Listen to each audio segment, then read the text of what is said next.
Assalamualaikum warahmatullahi wabarakatuh. Halo semuanya kelas 11.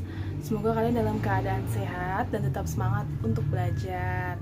Nah, pada pertemuan kali ini kita akan mempelajari mengenai pengendalian konflik. Nah, minggu lalu kan kita sudah mempelajari mengenai apa itu konflik, kekerasan, ya kan, konflik akibat ketimpangan sosial dan lain sebagainya. Nah, semoga kalian bisa memahami materi tersebut. Nah, sekarang kita mempelajari mengenai apa sih itu pengendalian konflik, bagaimana, mengapa pengendalian konflik itu penting, apa saja caranya untuk mengendalikan konflik, kayak gitu ya.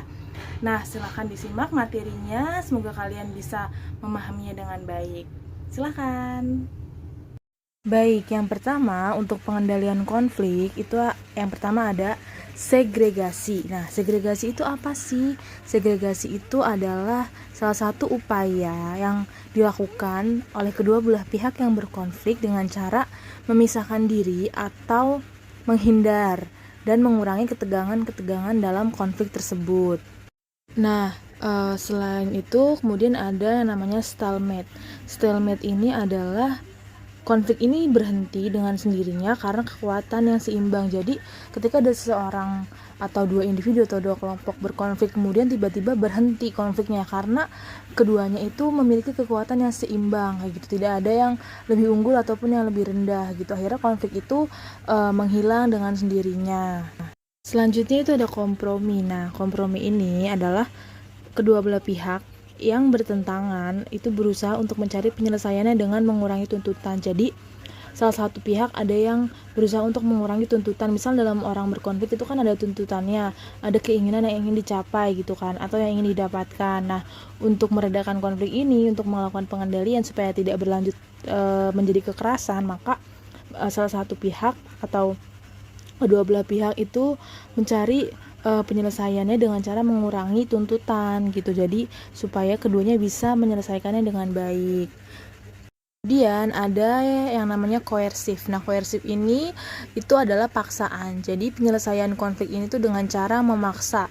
Ya, dengan cara memaksa ini bisa juga dilakukan dengan menggunakan kekerasan jika terpaksa untuk menggunakan kekerasan.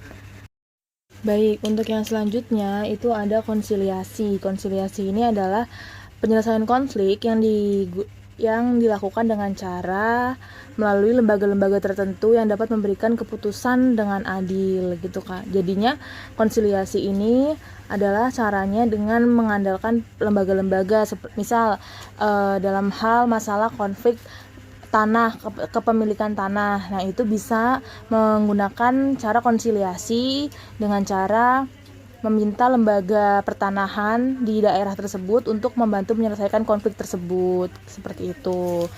Nah, kemudian ada arbitrase atau arbitrasi. Arbitrasi ini cara penyelesaian konfliknya dengan dilakukan oleh pihak ketiga. Nah, pihak ketiga ini berhak untuk mengambil keputusan. Misalnya, kedua orang individu dalam rumah tangga ingin bercerai. Nah, kemudian dia menggunakan cara arbitrase.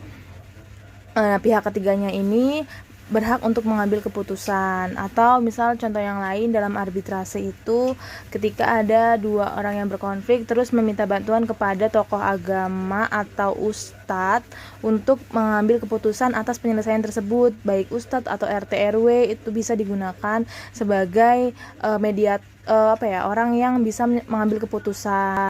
Kemudian ada juga mediasi. Nah, kalau tadi arbitrase itu pihak ketiga mengambil keputusan, dalam hal ini mediasi itu pihak ketiga bersifat netral.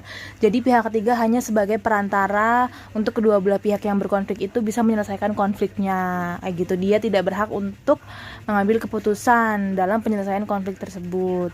Nah, kemudian ada adjudication atau adjudikasi. Nah, adjudikasi ini adalah pengendalian yang dilakukan melalui lembaga pengadilan, contohnya perceraian, kemudian kasus-kasus kejahatan atau kasus-kasus konflik yang mengarah pada kekerasan. Nah, itu biasanya menggunakan lembaga pengadilan gitu.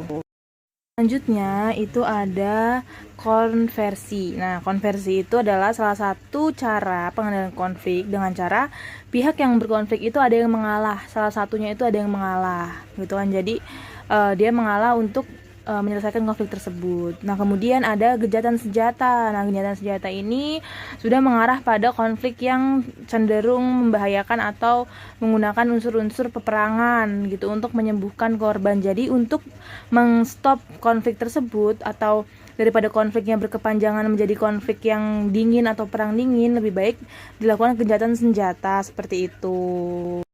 Nah, selanjutnya selain pengendalian konflik secara umum, ada juga pengendalian menggunakan manajemen konflik. Nah, dalam hal ini itu yang pertama ada tindakan menghindari. Jadi tindakan menghindari ini yaitu dimaksud bersikap tidak kooperatif dan tidak asertif. Jadi memang menghindari konflik itu gitu, emang mau menghindar supaya tidak berkepanjangan. Nah, kemudian yang kedua ada kompetisi atau komando otoritatif. Nah, kalau ini sikapnya cenderung memperjuangkan supaya satu pihak itu bisa memenangkan konflik itu atau menyelesaikan konflik itu supaya tidak berkepanjangan lebih jauh gitu. Terus ada akomodasi atau meratakan. Nah, akomodasi ini adalah digunakan untuk mempertahankan harmoni yang udah dibuat gitu. Jadi harmoni keadaan masyarakat yang sudah tidak berkonflik itu diakomodasikan.